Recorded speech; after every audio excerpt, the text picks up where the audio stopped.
What's up, everybody? John Arapola here with My MMA News, and today's guest is coming off a win over Loma Lookboonme at UFC Vegas 43. That win came by way of a unanimous decision. I'm once again talking to Loopy Godinez here today. Loopy, thanks so much for being here. Really appreciate the time. I know you're getting done with practice there down in Mexico. Really appreciate you making the time for this interview. No, thank you for having me. Hey, no problem at all. We'll start with the obvious one here, right? 3 fights in the last 43 days. That's absolutely incredible. Of course, 2 victories in your natural weight class of strawweight. Just how are you feeling both physically and mentally after going through 3 fights in the last little over a month?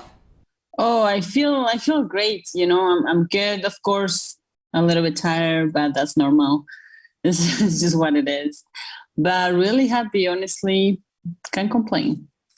I bet it's hard to complain after coming off of 2 victories like that. And let's get into the X's and O's of this fight. Now, I will ask you a little bit more about being active a little bit later on, but I do want to talk about the most recent thing being this victory here. You were pretty open and right in the lead up to it. You said that wrestling was going to be the key to victory. Indeed, it was. What was it that you saw in the lead up to this fight that you knew that was going to be the path to victory? Well, I just saw that she have no fight wrestler, like mostly wrestling. So yeah, that's what my coaches told me. And then heavy boxing. So the game plan was heavy boxing, take her down, hopefully submit her, but I couldn't submit her. Well, I was going to actually say, I know you were saying you couldn't submit her. She was actually a little tougher, probably, in the opening gate than you probably would have expected, right? Because that first round, you tried for a couple of takedown attempts, and she stayed tough there in the clinch. She wouldn't go down. Were you surprised at all in that opening 5 minutes when you shot in a couple times and couldn't get her to the ground like that? Yeah, I was until I realized I was playing her game by tying up with her. So then I'm like, okay, I'm just gonna shoot from the outside, and that's when I had all this, the takedowns. Yeah, I was going to say, well, was that the adjustment then in the corner, just the not playing her game like you said, or was there something else that your coaches kind of told you in between rounds that led to you being able to get all those takedowns in rounds 2 and 3? Yeah. And also, like, I'm like, might as well try it, let's see. And then I tried, and it was a lot easier. Yeah, and then I was gonna say, is there anything too like that when you look at this performance, right? Because in rounds 2 and 3, you smothered her. You got her to the ground so many different times. Was there anything that when you went back and watched the film? I don't know if you have watched. I know it's only been a couple of days, but was there anything that you wish you may have done different? I know DC was on the commentary a couple of times, was saying maybe you could have had your feet in different positions and different things like that. Yeah, so I like I think I was too high when I was in her back. Sometimes I felt too high up, and then maybe maybe not tying it up with her that much in the first round. But yeah, that's pretty much it that I will change. I was gonna say now when it comes to making these types of adjustments, we know you're always you're always fighting. Is it difficult when you're staying active like that to make adjustments like this? Because I know a lot of fighters like to obviously take some time off in between fights, make these types of adjustments. You're always fighting. You're always on the go. Is there any difficulty in trying to make adjustments like that? I mean, I'm always training, and I'm always training like every aspect, of the game, to get better. So when it comes to to take a fight, a short notice fight, it's just matter of don't do this, but do this, just tweaking things here and there. But with the stuff I already know, there is no such a thing of adding new tools, the week of the fight. So it's just playing have. So that's why I try to, stay, ready and training every day so I can, do adjustments, and I can like adapt to like if whatever their game plan is or whatever. So anyway, yeah. So obviously there are some maybe minor adjustments to make there in the fight, but irregardless, I mean, great performance. You were the clear-cut winner. How good does it feel to walk out of the octagon and win her yet again? Yeah, really nice. I I was really happy, and it's my weight class, and I always expect a lot of myself, especially when I'm fighting in my weight class. So it's nice. Yeah, you had that one fight at 125 pounds that you took that on 7 days' notice, being the gangster that you are.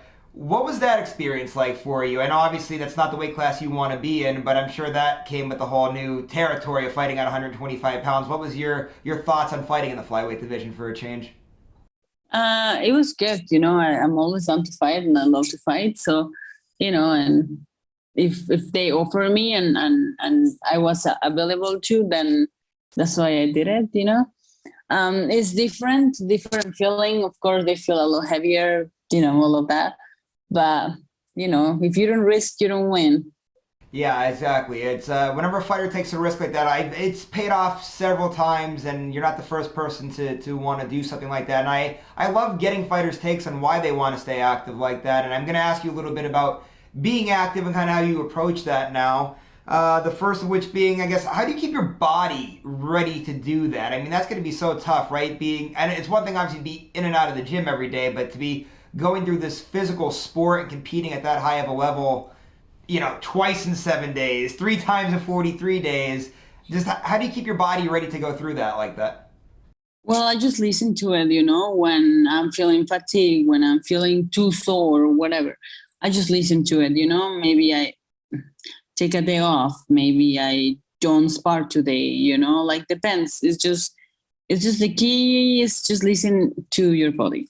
Do you do any other specific like recovery things besides for giving your body a rest? Because so many fighters I've talked to say where they want to be active and they're in the gym every day and end up hurting themselves and making it worse because they weren't paying attention to recovery. Do you do any specific recovery programs, or is it just like you said there, just letting your body rest?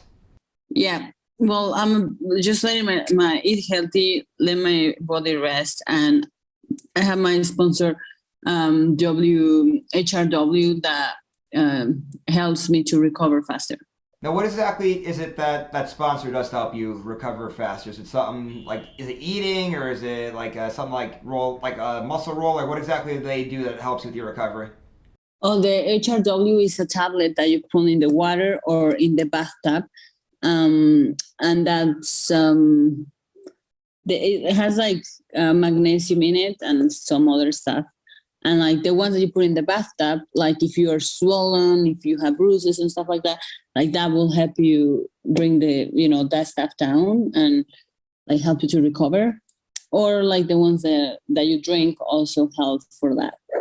Ah, okay. I was wondering what that was. It does sound very interesting. And now I want to ask you about something that you said before, right? Taking that risk. We've seen it time and time again, right? Kevin Holland's a good recent example. Gilbert Burns another good recent example where being active has gotten them into fantastic opportunities. Do you think that you're in a spot now, being that you like to fight, the UFC knows that you're a gamer, that you're always ready? Like, let's just say, hey, I don't know, there's a matchup, 10 versus 15, right? Two ranked opponents, somebody drops out. Hey, we need a last minute replacement. They call you up. Do you think you're getting to that point now that you're going to be that go-to person for a last minute fight for a ranked opponent like that?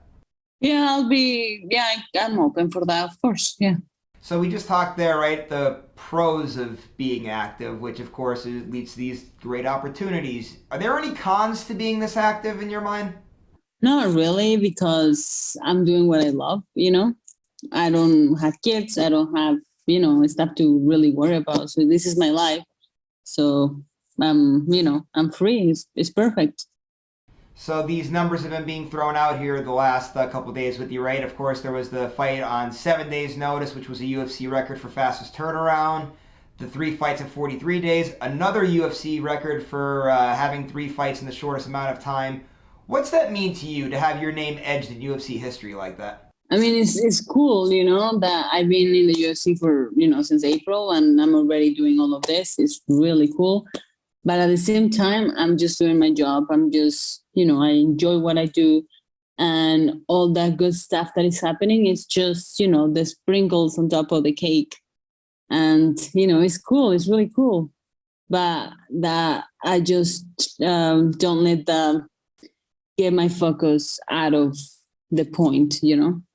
And right now, I believe I said right in the beginning of this interview that you're in Mexico, you're training there right now. Everybody knows, of course, you represent both Mexico and Canada. How long are you going to be in Mexico for? And then what exactly are you doing down there before you head back to Canada? Yeah, well, eventually I was going to stay here for a full month, but I got the call. So I was here for a couple days, then I went a week to Vegas, then back here. What am I gonna be doing? Just enjoying myself, enjoying the sunshine, training. Yeah, just I deserve a couple weeks where it's just like whatever I want to do and a little bit of training. Yeah, I think it's time. Hey, you absolutely deserve the downtime there. And then when you go back to Canada, you're still in Mexico for a couple of more weeks. When you get back, do you go right into the gym immediately and start working back out in your home gym? Or do you kind of maybe take a couple weeks, see the family, and kind of unwind a little bit when you first get back to Canada?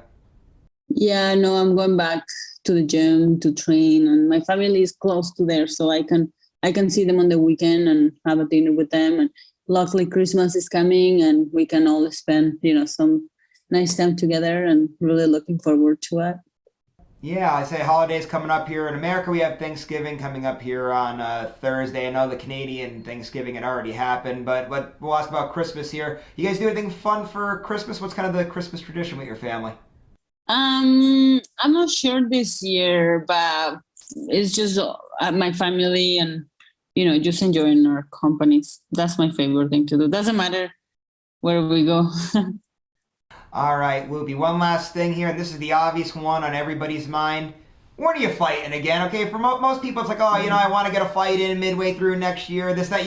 You're fighting all the time. So when are you fighting again? We're going to see you still in this year, or you done for this year, or we're going to see you sometime next year? I couldn't tell you. I couldn't tell you. Never say never, right? So, all right, Loopy, really appreciate the time here today, as always. Before you roll out, I know you're busy with different things there. Social media, management, sponsors, anybody you got to give a shout out to, floor is yours. Yeah, thank you for having me, and thanks, everyone that has been with me since day one. My sponsor, HRW, my management, Iridium, my team, my family, and that's it. All right, Loopy, again, thank you so much for the time. I know, like I said there, you're busy. You have a few interviews lined up here today on the Victory Tour, so congratulations again on the win, and thank you so much for your time. And to everybody watching, thank you guys for your time too. If you like today's interview, please make sure that you go ahead to the bottom, give this video a thumbs up. If you haven't done so yet, please subscribe to this YouTube channel and make sure you're going to MyMMANews consistently to see all of the great work that we have that comes out there. Go to our social media pages, give us a like and a follow on there. And if you want to find me on Instagram or Twitter, I'm at John Eric Poli. We'll see you later, everybody.